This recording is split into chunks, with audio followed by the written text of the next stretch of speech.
Amid an ongoing political and economic turmoil in the country, the government of Pakistan's Punjab province passed the confidence vote in a chaotic midnight session. Chief Minister Chaudhry Pervaiz Elahi managed to win the trust vote after the opposition staged a walkout, claiming that the vote was bulldozed and unconstitutional. After the vote, the Speaker of the Punjab Assembly said that Elahi had received 186 votes, which is the bare minimum he required to retain his position. The number is, however, one less than that of 187 claimed by PTI members prior to the vote. Outside the Punjab Assembly, Pakistan's Interior Minister and PMLN member Rana Sanaullah said that the session's proceedings were against the rules and constitution. He further accused the Speaker of bulldozing the vote of confidence. The opposition leaders have vowed to challenge the vote in the court. Now, this comes months after former Prime Minister Imran Khan announced the dissolution of the assemblies of Punjab and Khyber Pakhtunkhwa. The leaders of the coalition government soon sprung into action to prevent Elahi from dissolving the Punjab Assembly.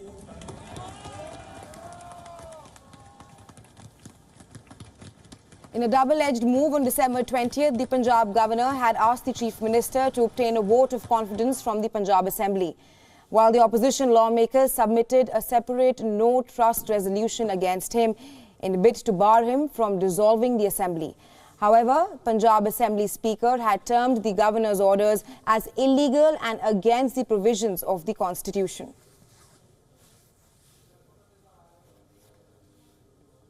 असल ताकत का आपके एहतराम का For more on this, we now have with us our Pakistan Bureau Chief Anas Malik. Hi, Anas. So, Anas, it is a big day for the PTI. The Punjab Chief Minister Elahi has won the trust vote with 186 votes. What does the victory mean for Imran Khan's party, and how will it impact the national politics in Pakistan? Well, it's a major moral booster for Imran Khan, for somebody who has been saying that he will go on to dissolve the assemblies.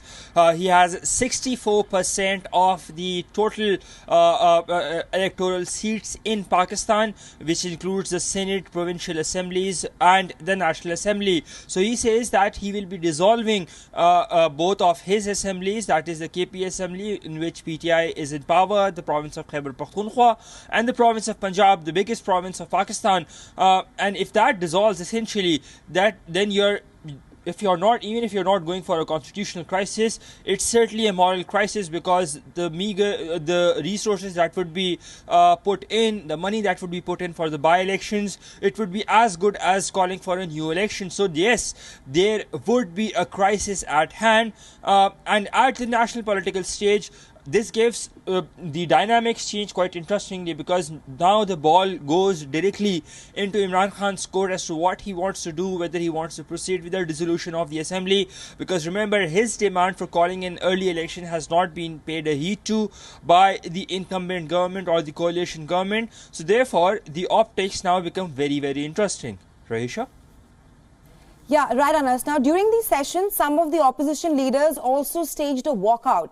I want to ask you, what were some of the demands and concerns as to why did they stage a walkout during the session? Well, the walkout was because that they believe that the speaker had bulldozed the rules, quote unquote, as what they said with regards to the vote of confidence, and that they wanted the procedure to be followed. That is the reason they said that a walkout was staged by the opposition. But if you look at it in reality, opposition did not have greater numbers, and a walkout was a face saver for them, rather than to be counted in the nays against the vote of confidence. And therefore, we saw the opposition staging a walkout, and then coming out of the Punjab Assembly late last night, and then crying lurid horses, saying that the rules were not followed and that they will be taking the matter to the court. Rahisha? Right, just to add to that, Anas, the Interior Minister Rana Sanaullah has said that the vote of confidence will be challenged in the court, like you mentioned. I want to ask you that what more can you tell us on that front right now?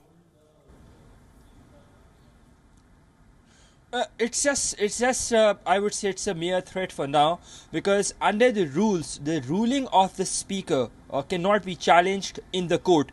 That's what distincts the parliament or the assemblies and makes it separate from under the purview of the courts, and that is something that should be kept in mind. For now, until and unless it is challenged, it would be taken as a mere threat.